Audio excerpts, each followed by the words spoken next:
Joining me now is Congressman Devin Nunes, House Intel Committee ranking member, and Sean Davis, co-founder of The Federalist. Congressman, let's start with you. We've seen a lot of abuse over the past 3 years.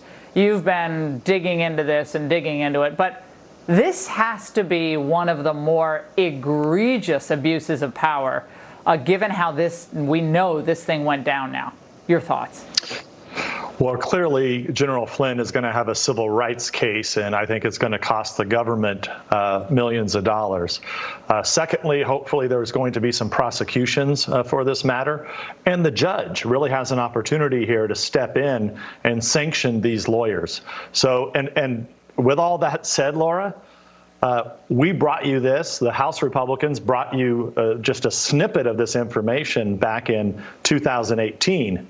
We were mocked. We were told it was a joke. Well, now all of a sudden you realize that what we told you at that time, not only was it true, we didn't even know the half of it.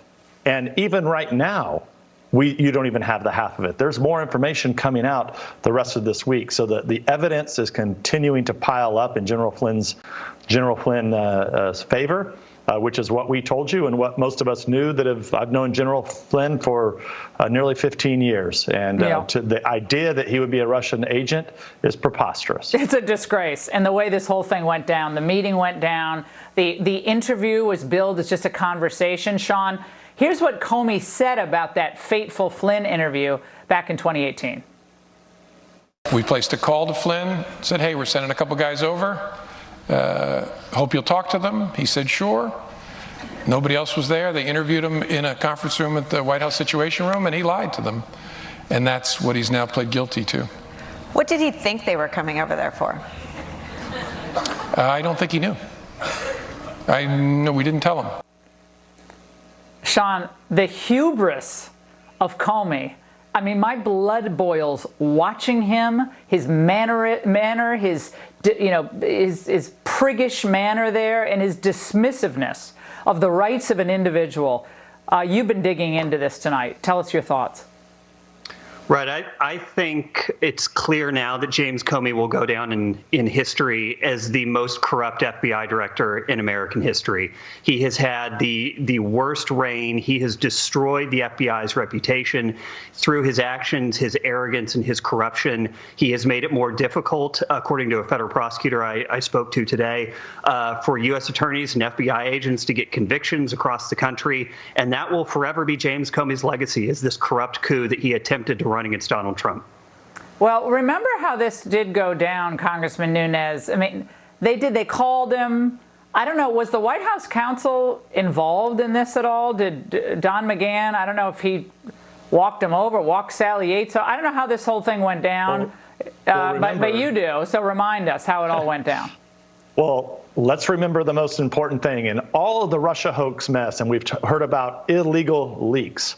Well, the most important leak at the highest level were the transcripts of Flynn having a private conversation, the incoming National Security Advisor for the President of the United States, having a conversation with the Russian ambassador, leaked out to the Washington Post and other places, I believe. Now, why James Comey and the FBI, why 400 FBI agents were crawling all over Washington, D.C., trying to find out, oh, my God, we just lost important take. We have the Russian ambassador here talking to the National Security Advisor. Somehow that leaked out from the IC. What did they do? They did nothing. And to answer your question, what happened in that process? What they did is they did not they had McCabe, the deputy FBI director, call up General Flynn and say something like, oh, we want to send a few people over there. Is it okay? So no, they did not. He did not have legal counsel, and they set him up. Yeah. The whole thing was a setup. No, it's disgusting. And Sean, the media, they do not escape culpability in all of this, because rather than being real journalists, they were rooting against this president and in his administration from the start. Real quick, let's watch. This guy was not only acting as a foreign agent, literally as a foreign agent, not metaphorically. President Trump knew then what we all know now, that Flynn was a double agent. What the White House got was a blistering rebuke of their made-up claims that Flynn was somehow entrapped by the FBI. It wasn't just the judge who did that. It was Michael Flynn. Will any of them come on television tomorrow and apologize or do a mea culpa? Sean, any of them? Will any of them have that decency?